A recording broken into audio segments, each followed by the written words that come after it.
Depois de perder minha mãe, pensei que nada mais na vida poderia me surpreender. Mas, recentemente, eu fui deixado sozinho em uma ilha, a milhares de quilômetros da minha casa. Claro, não era uma ilha deserta, era um lugar paradisíaco, com praias perfeitas, palmeiras e cocos. Eu deveria ter ficado feliz lá, mas a cada dia que passava, sentia mais saudade de casa.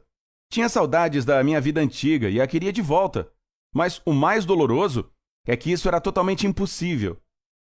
Ano passado, nossa família passou por uma fase muito ruim. Minha mãe foi diagnosticada com câncer e lutou durante meses contra essa doença. Ela foi a diversos hospitais, mas já não havia nada que pudesse ajudá-la. E mesmo com o nosso apoio, ela estava ficando cada vez pior. E pouco depois ela se foi. Meu pai e eu ficamos em pedacinhos. Guardamos o luto pela morte dela por um bom tempo.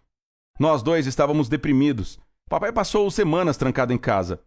Eu, pelo contrário, ia a locais públicos e ficava vagando pela cidade. Isso me distraía da minha dor. Depois de alguns meses assim, os amigos do meu pai nos forçaram a procurar um psicólogo para cuidar da nossa saúde mental. E foi o que fizemos. Após muitas sessões e conversas, o médico sugeriu que mudássemos de cenário. Talvez fazer uma reforma na casa, ou mudar para outra, ou quem sabe até morar em outra cidade por uns tempos. Isso ajudaria a nos distrair, e nosso luto desapareceria mais rápido. Meu pai seguiu esse conselho à risca e resolveu mudar. E não só de cidade, mas de país, a milhares de quilômetros de distância. E eu gostei da ideia. Era como se estivéssemos partindo para uma aventura. Além do mais, eu já estava terminando o ano escolar. Então não hesitamos nem por um segundo. O papai reservou as passagens de avião e deixamos nosso país. E lá chegamos, no paraíso. Alugamos uma casa com piscina e vista para o mar. Tenho que admitir, era lindo. Todos os dias eu comia frutas exóticas, nadava no mar e andava de moto. Para mim era um resort. E tudo que tinha lá era diversão. Mas até as coisas mais legais e interessantes acabam ficando chatas. Eu sei que você pode estar me achando um idiota por não apreciar essa vida que todo mundo sonha ter. Mas vai por mim. Depois de um mês, você se cansaria dela também. Pois a coisa mais importante do mundo é o contato humano e a comunicação. E esse era o problema. Meu pai é freelancer e trabalha muito, então ele passava o dia inteiro em casa no computador. Ele nem conversava comigo direito. Eu me sentia triste e solitário e comecei a sentir muita saudade de casa. Mas o papai gostava da nossa vida nova e acho que estava até feliz. Então suportei minha solidão em nome da felicidade dele.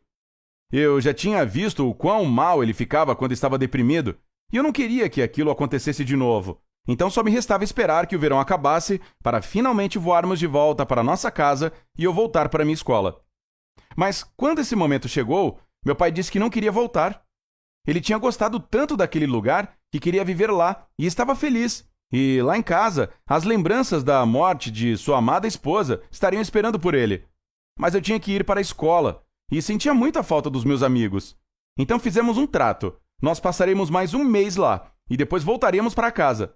Devo admitir, esses foram os dias mais longos da minha vida. Eu não tinha nada para fazer. Então, assim como aconteceu após a morte da minha mãe, comecei a frequentar locais públicos quando estava triste.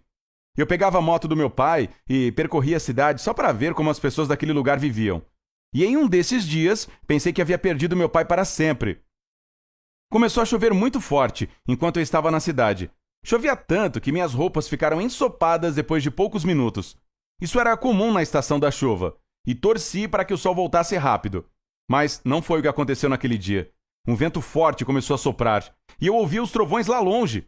Obviamente uma tempestade daquelas estava prestes a cair. O vento carregou as barracas e sombrinhas dos vendedores ambulantes, e a chuva chicoteava os telhados com tanta força que eu mal conseguia me concentrar nos meus pensamentos. De repente, vi como o vento arrancou pedaços dos telhados das casas e os carregou para longe. Aí, todo mundo percebeu que não era uma chuva qualquer, e as ruas foram tomadas pelo pânico. Tinha gente escondendo seus pertences dentro de casa, outras correndo para procurar abrigo. Os trovões e relâmpagos ficaram mais altos, e eu fiquei lá, paralisado de medo, pensando no que deveria fazer. De repente eu vi um choro, e aquilo me despertou do meu choque. Olhei ao redor e vi uma menininha parada na rua, chorando de medo. Parece que ela não estava conseguindo encontrar seus pais. Ninguém se importava com ela, todo mundo estava tentando salvar a própria pele. Se eu não atirasse de lá, alguém iria atingi-la sem querer. E eu tinha razão. Assim que a peguei no colo, uma moto passou por nós em alta velocidade. O condutor poderia ter atropelado a garotinha sem nem se dar conta disso. Eu tinha que procurar pelos pais dela, mas não havia tempo para isso. O epicentro da tempestade já estava sobre a cidade. Olhei em volta e vi as pessoas correndo para dentro de uma cafeteria. Então corri atrás delas. Eu tive sorte por ter saído da rua. O vento carregava galhos e troncos pelas ruas. E alguns pedaços de telhados estavam voando em alta velocidade. Era muito perigoso ficar lá fora, mas a cafeteria era segura. Então esperei 1 hora até a tempestade passar. Encontrei pessoas que conheciam os pais da menina que eu tinha recolhido na rua. E fiquei grato por ter podido ajudá-la. Os pais dela deviam estar muito preocupados. Aí, de repente, minha ficha caiu. Eu me dei conta de que meu pai não sabia se eu estava ok ou não. Ele devia estar preocupado também. Sabia que eu estava na cidade e já devia ter visto o horror que tinha acontecido ali. Então, decidi ir para casa o mais rápido possível para acalmá-lo. Corri para a rua e vi que as pessoas estavam começando a conferir as consequências da tempestade. Tinha sido terrível e eu estava torcendo para que todos estivessem bem. Tentei encontrar minha moto, mas parece que ela tinha se perdido em meio àquele caos. Então, apenas corri para casa. Eu sabia que demoraria a chegar, aí peguei um atalho. Resolvi correr pela floresta e depois passar pela praia, e pouco depois eu estaria em casa. Mas isso foi um erro enorme. A floresta tropical era muito densa, e enquanto eu corria, sofri vários arranhões nos galhos e arbustos. Outra coisa, depois da tempestade, o chão estava muito molhado e macio, então correr por lá era super difícil. Eu me arrependi 1 milhão de vezes por ter decidido passar por lá. Pouco depois, eu já estava morrendo de cansaço. Me distraí, meu pé ficou preso nas raízes de uma árvore, caí no chão e me machuquei pra caramba. Não havia tempo para choramingar as dores, então continuei andando. Eu estava mancando e meu braço estava ferido, mas consegui chegar lá. E o que vi foi a coisa mais horrível da minha vida. Nossa casa estava em chamas. Um caminhão de bombeiros estava estacionado ali perto e estavam tentando conter o fogo. Acho que os relâmpagos atingiram a casa e causaram esse desastre. O pior é que meu pai estava lá dentro. Comecei a gritar, a chorar e a tentar entrar lá, mas a equipe de resgate me segurou e, quando viram que eu estava todo machucado, chamaram uma ambulância. Nem sei dizer como me senti. Eu sabia que tinha perdido minha única família e não podia fazer nada para reverter aquilo. Só assisti em choque ao fogo destruindo a nossa casa. Então me levaram para o hospital e engessaram meu braço. Eu não disse uma palavra sequer durante algumas horas. Estava arrasado. Eu não tinha ideia do que faria agora. E nem queria pensar sobre aquilo. E ninguém se importava comigo. O hospital estava cheio de vítimas do furacão, então me deram alta rapidinho. Fiquei vagando pela cidade, chorando. O pensamento de que eu tinha perdido meu pai estava queimando dentro de mim. Mas aí, de repente, ouvi uma voz familiar. Alguém gritou: "Nick, cadê você?" Era como se eu estivesse acordando de um pesadelo. Corri em direção àquela voz, virei para entrar em outra rua quando vi um homem. Meu pai! Ele estava correndo pelas ruas procurando por mim. Eu gritei: "Pai!" e corri para seus braços, dando um abraço apertado nele. Eu não estava acreditando. Tinha achado que meu pai tinha morrido e que eu estava sozinho no mundo. Mas lá estava ele, bem na minha frente. E aquele foi o momento mais feliz de toda a minha vida. Parece que quando a tempestade começou, ele saiu para procurar por mim na cidade. Pensou que eu estivesse correndo perigo e queria me proteger.